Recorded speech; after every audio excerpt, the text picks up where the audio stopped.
शिक्षा से बड़ा कोई दान भी नहीं।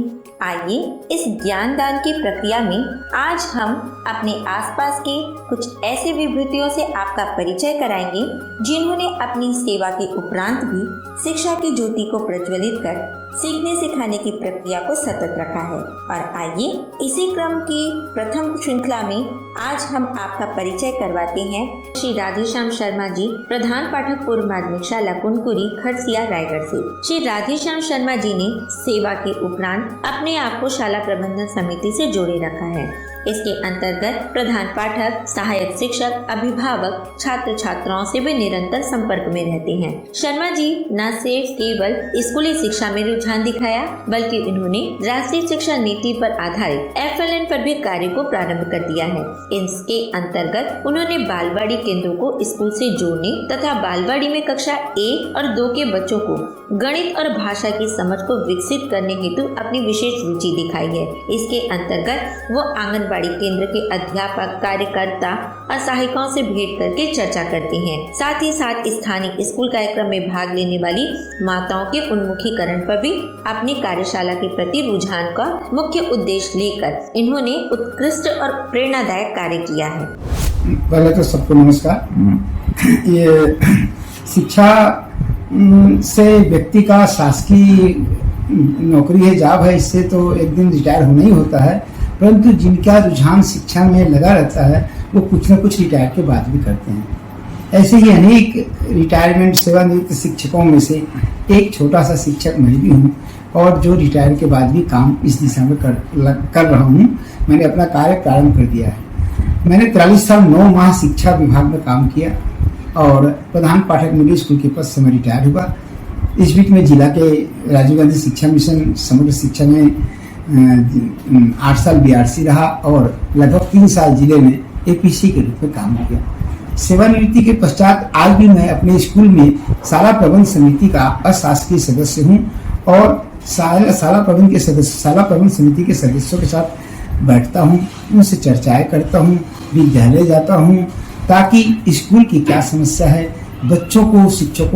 बच्चे शिक्षक से जुड़े होते हैं परंतु पालक शिक्षकों से नहीं जुड़े होते, तो पालकों को लाना विद्यालय तक और प्रत्येक पालक को ये बताना शिक्षक के माध्यम से कि तुम्हारे बच्चे का स्तर ये है। तो शिक्षा में गुणात्मक सुधार लाना मेरा उद्देश्य है। इस दिशा में मैं काम कर रहा हूँ। सच में ऐसे शिक्षक जगत के लिए विशेष उपहार होते हैं। आइए अब हम इसी श्रृंखला में मिलते हैं श्री प्रभुराम गगबोई जी से, जिला बालोद से।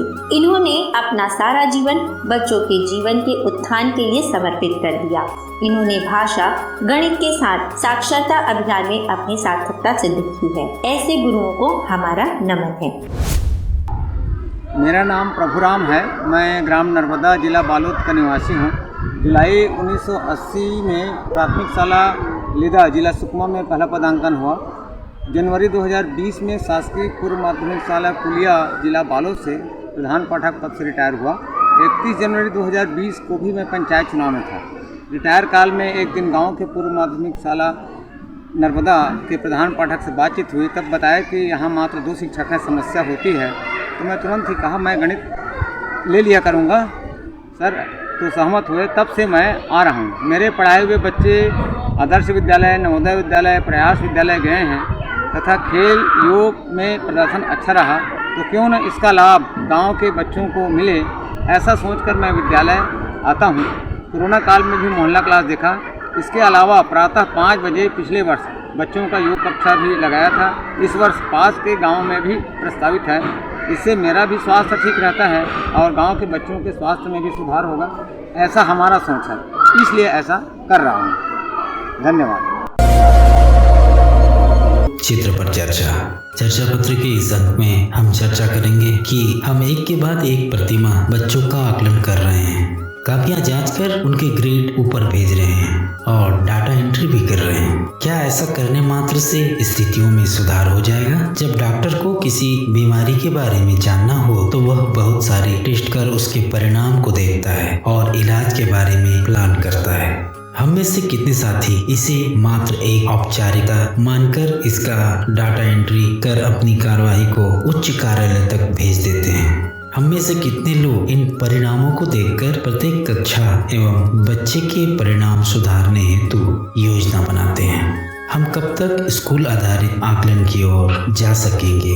यह एक विचारणीय बिंदु है।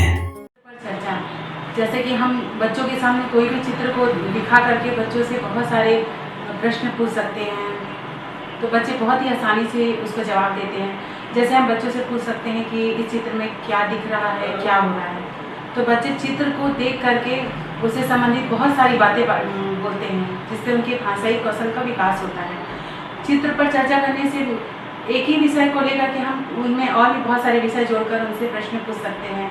जैसे इस चित्र में तुमको क्या दिख रहा है, और जैसे हम अगर पेड़ या पर्यावरण से संबंधित कोई चित्र दिखा रहे हैं तो उनसे पूछ सकते हैं कि जो पेड़ के पत्ते हैं वो किस कलर का है, किस रंग का दिखाई देता है, और ये अगर फलदार उसमें वृक्ष दिख रहे हैं तो इसमें कौन सा फल लगता है, कौन से सीजन में ये फल हमें मिलता है। इस तरह के क्वेश्चन हम कर सकते हैं। यदि हम किसी गांव का चित्र दिखा रहे हैं या किसी पाठशाला का दिखा रहे हैं तो बच्चे इसे पूछ सकते हैं कि इसमें कौन क्या दिख रहा है, तो बच्चे बड़े आसानी से बताएंगे कि ये एक स्कूल का चित्र है और दो बच्चे जा रहे हैं आपस में खेल रहे हैं। इस तरह से चित्र को देखकर बच्चे बहुत अच्छे से मनोरंजन ढंग से अपने कल्पनाओं को हमारे सामने बताते हैं, जो बहुत ही अच्छा लगता है और बहुत ही सरल तरीका है।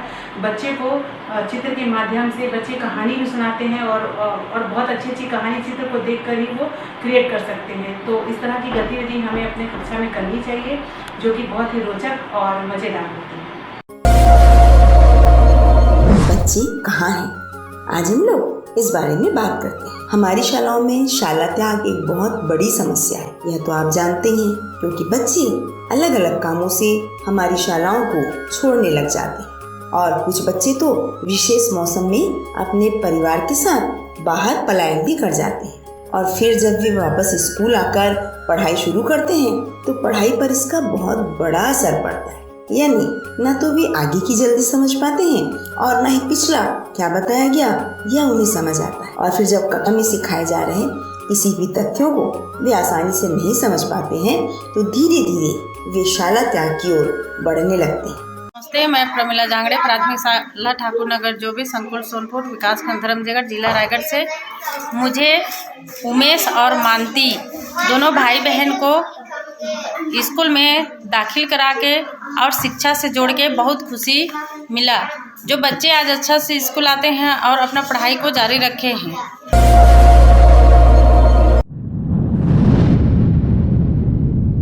नमस्कार, मैं श्वेता दुबे, शासकीय पूर्व माध्यमिक शाला पिसे गांव दुर्ग से। कोरोना काल के पश्चात बच्चों के अधिगम स्तर में जो कमी आई है वह निश्चित ही चिंतनीय और सोचनीय है। इस स्थिति में हम सभी शिक्षकों को स्वयं ही अपने शिक्षण शैली में परिवर्तन करना होगा, क्योंकि गुणवत्ता युक्त शिक्षण तभी प्रभावी होगा जब बच्चा अपने स्तर अनुरूप अधिगम को प्राप्त कर लेगा, और यह तभी संभव है जब हम पाठ्यक्रम को पूर्ण करने के दबाव से हटकर बच्चों के बेसिक लर्निंग पर ध्यान दें।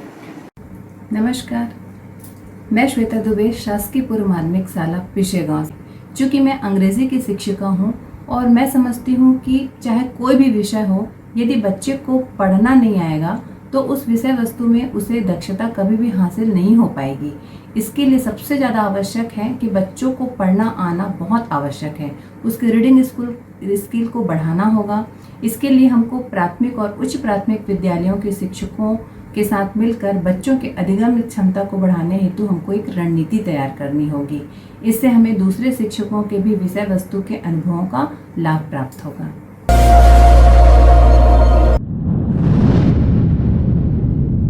नमस्कार साथियों, मैं श्रीमती पूर्णेश डरसीना, जिला रायपुर से। समुदाय के नेतृत्व में मूलभूत कौशलों को सीखना, इसके अंतर्गत हमने विगत माह में प्रबंधन समिति के साथ मिलकर योजना तैयार की थी कि हम बच्चों में कक्षानुरूप भाषाई एवं गणितीय कौशल के विकास पर मिलकर प्रयास करेंगे तथा समुदाय के सहयोग से बच्चों को कक्षा स्तर तक लाने का प्रयास करेंगे।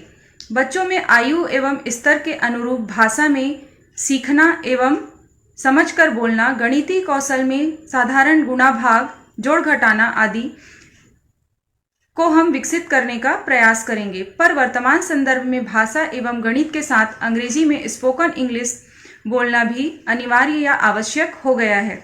तथा इन सब लक्ष्यों को प्राप्त करने के लिए हम समुदाय के बड़े बुजुर्ग, सेवानिवृत्त शिक्षक एवं नागरिक तथा हमारे पूर्व विद्यार्थियों का भी हम सहयोग ले सकते हैं तथा निश्चित अवधि में हम एजेंडा 6 के लक्ष्य को प्राप्त करते हुए हम सामाजिक अंकेक्षण में मिली सफलता को समुदाय के समक्ष रखकर हम अपने खामियों को दूर कर सकते हैं।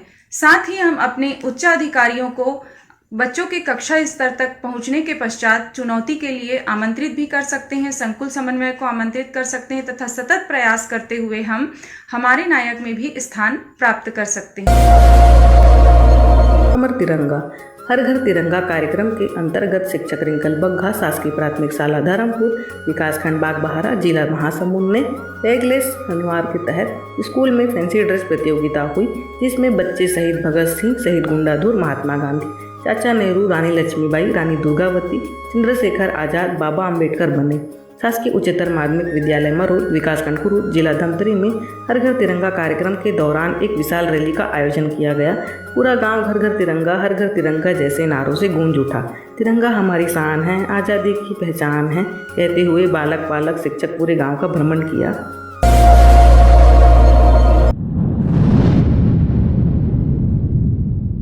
राम कुमार वर्मा है और मैं शासकीय पूर्व माध्यमिक शाला कोल्हापुरी संकुल पुलगांव में प्रधान पाठक के रूप में कार्यरत हूँ। हम अपनी शाला में तरह तरह के नवाचार करते हैं और जहाँ पर बच्चों का कौशल कम दिखाई पड़ता है, जहाँ जिस विषय वस्तु को बच्चे अच्छी तरह सीख नहीं पाते, वहाँ पर हम उपचारात्मक शिक्षण करते हैं ताकि बच्चों का निर्धारित कौशल और सीखने के प्रतिफल को प्राप्त कर सके। चाहे वो विषय हिंदी का हो या दूसरा विषय हो, उसको हम विषयवार बच्चों की दक्षताओं को चिन्हित कर, जैसे मूल्यांकन के समय भी हम बच्चों को देख लेते हैं कि किस क्षेत्र में वो कम है, किस विषय वस्तु को अच्छी तरह नहीं समझ पा रहे हैं, वहाँ पर हम उपचारात्मक शिक्षण को लागू करते हैं। सभी विषयों के लिए हमने लगभग 80 प्रकार के नवाचार हमारे स्कूल में संचालित है, जो बच्चों के सृजन कौशल, लेखन पढ़न कौशल, वाचन कौशल, जो प्रार्थना सभा में भी हमने निर्धारित कर रखा है और शाला के लगने और छुट्टी होने प्रार्थना सभा सहित कक्षा शिक्षण में हम उपचारात्मक शिक्षण और नवाचारी गतिविधियों को शामिल किए हैं। धन्यवाद। क्या इन्हें आजमा सकते हैं? FLN के लक्ष्य प्राप्त करने की तिथि करीब आते जा रही है। हम सबको इस लक्ष्य की प्राप्ति के लिए बहुत सुनियोजित तरीके से मेहनत करनी होगी। परंपरागत तरीकों से हटकर या उनके साथ साथ कुछ अलग अलग तरीके भी अपनाने होंगे। एक विचार मन में आया है, आपसे शुरुआती विचारणीय बिंदु साझा किया जा रहा है। इसके आधार पर आप अपने अपने क्षेत्र में कुछ विशेष योजना बनाकर उसका क्रियान्वयन कर हमें चर्चा gmail.com पर लिखकर ईमेल से भेज सकते हैं। पहला, यदि आपके स्कूल में 2-3 शिक्षक हैं तो क्या हम कक्षा 1 की जिम्मेदारी एक शिक्षक को, कक्षा 2 की जिम्मेदारी दूसरे शिक्षक को और फिर कक्षा 3 की जिम्मेदारी पहले शिक्षक को देते हुए यह व्यवस्था कर सकते हैं कि प्रत्येक कक्षा में उस कक्षा के लिए निर्धारित लर्निंग आउटकम को बहुत अच्छे से सभी बच्चों द्वारा हासिल किए जाने पर ही उसे अपनी कक्षा में लेंगे। यदि बच्चों ने आपके द्वारा प्रवेश लेते समय लिए गए टेस्ट में संतोषप्रद प्रदर्शन नहीं किया तो उस शिक्षक को उन बच्चों के साथ पुनः अतिरिक्त प्रयास कर उस लायक बनाकर आप पूरी तरह संतुष्ट होने पर ही उसे अगली कक्षा में प्रवेश दिलवाएंगे। इस आइडिया को लागू करने में बहुत से पेच होंगे। यह आपको अपने संकुल में चर्चा कर देखना है कि इसके तमाम पेचों को दूर करते हुए कैसे प्रत्येक बच्चे पर ध्यान दे सकेंगे। क्या हम कम से कम आंगनबाड़ी के अंतिम वर्ष से लेकर कक्षा 3 तक इस व्यवस्था को शुरुआती दौर में लागू कर सकते हैं? सोचें और करें। सेकंड, आपने ODF village, ODF plus village अवश्य सुना होगा। इस पर बड़ा जोर होता है और समयबद्ध तरीके से इसे लागू करने के बाद जिलों को ODF जिला घोषित किया जाता है। क्या संकुल या विकासखंड स्रोत समन्वय के रूप में आप भी अपने क्षेत्र को इसी प्रकार से किसी योजना का नाम देकर कुछ बिंदुओं का निर्धारण कर उन क्राइटेरिया का पालन करने पर स्कूल संकुल को इसी प्रकार से कुछ नाम देकर एक निर्धारित समय में सभी शालाओं या गांव को ODF जैसे घोषित कर सकते हैं? आप ऐसा कुछ प्लान करें और हमें भी अपने अनुभव और सफलता साझा करें। मैं राजेश कुमार प्रजापति सहायक शिक्षक एलबी, शासकीय प्राथमिक शाला देवरी, विकासखंड खैरागढ़, जिला खैरागढ़ चुकदान गंडई। समग्र शिक्षा रायपुर छत्तीसगढ़ शासन द्वारा प्रकाशित चर्चा पत्र के माह सितंबर में एजेंडा नंबर 10 में इस माह के फोकस कार्य पर हमने कार्य किया है, जिसमें समुदाय के साथ मिलकर माइक्रो इम्प्रूवमेंट प्लान बनाकर भाषाई कौशल और गणितीय कौशल में बच्चे को फोकस देते हुए नियमित रूप से अभ्यास कराने के ऊपर हमने कार्य किया है। वैसे भी हमारा मानना है कि यदि छात्र का विकास करना है तो शिक्षक और बच्चों के साथ साथ समुदाय की भागीदारी भी रहना आवश्यक है। इसी को ध्यान में रखते हुए हमने बच्चों के माताओं, उनके पिता और उनके पालकों को भाषाई कौशल और गणितीय कौशल पर फोकस डालने के लिए कहा है। घर घर जाकर के हमने सर्वे के दौरान देखा भी है कि बहुत सारे पालकगण अपने बच्चों को स्कूल से छुट्टी के बाद भाषाई कौशल और गणितीय कौशल पर कार्य करते हैं। इसके अतिरिक्त हमने शालाओं में बहुत ही कम खर्च पर ऐसे TLM बनाया है जो बच्चों के लिए काफ़ी लाभदायक है। जैसे हमने ये 3 वर्ण से मिलकर बने हुए शब्द बनाए हैं, ये भी 3 वर्ण से मिलकर बने हुए शब्द है, ये भी 3 वर्ण मिलकर बने हुए शब्द है, ये 4 वर्णों से मिलकर बने हुए कुछ शब्द है, ये भी 4 वर्णों से मिलकर बने हुए शब्द है, ये भी क्रमशः 4 और 5 वर्णों से मिलकर बने हुए शब्द हमने अलग अलग कटआउट में तैयार किए हैं। इसके साथ साथ ये एक ही वर्ण से शुरू होने वाले नामों को भी हमने, ऐसे शब्दों को भी चिन्हांकित किया है। तो इससे बच्चों के भाषाई कौशल के विकास के लिए बहुत फायदेमंद होता है। इसके साथ साथ हमने ये जितने भी हमारे मात्रा हैं उन सभी मात्राओं के पर भी हमने TLM के द्वारा कार्य किए हैं। ये हुई भाषाई कौशल। इसके साथ साथ हमने गणितीय कौशल में शाला के आसपास या घर में उपलब्ध सामानों से ही हमने गणितीय कौशल के जोड़ना, घटाना, गुणा और भाग के ऊपर ही फोकस डाला है। जैसे हमने कंचों की सहायता से बच्चों को जोड़ना और घटाना का अभ्यास कराते हैं। इसके साथ साथ हम जब घर जाते हैं बच्चों के तो उनके माताओं पिता को कहते हैं कि जो घर में उपलब्ध जो संसाधन है, जैसे सब्जी हो या फल हो, उसमें भी बच्चों को आप जोड़ना, घटाना, गुणा और भाग की जो कौशल है वो बच्चों में डालने के लिए प्रेरित करें। छत्तीसगढ़ राज्य के शिक्षकों को अकादमिक चर्चाओं में सहयोग हेतु प्रतिमाह चर्चा पत्र जारी किया जाता है। हम उम्मीद करते हैं कि आप चर्चा पत्र के सभी मुद्दों और एजेंडे को अपनी शाला में अवश्य लागू कर रहे होंगे। आप चर्चा पत्र की विस्तृत जानकारी के लिए www.cgschool.in पर लॉगिन कर इसकी मूल प्रति प्राप्त कर सकते हैं। यह आपके डाउनलोड के लिए पूरे माह उपलब्ध रहता है। हमारा आपसे अनुरोध है कि आप इसे डाउनलोड कर शाला में इसका उपयोग अवश्य करें। आप अपने विचारों एवं सुझावों से हमें चर्चा पत्र podcast@gmail.com पर मेल कर अवगत करा सकते हैं। साथियों, अब हम आपसे विदा लेते हैं। इस अंक में बस इतना ही। अगले अंक में कुछ नए मुद्दों और सुझावों के साथ फिर आपसे मुलाकात होगी। तब तक सजग रहें, स्वस्थ रहें और अपनी अकादमिक उन्नति करते रहें। धन्यवाद।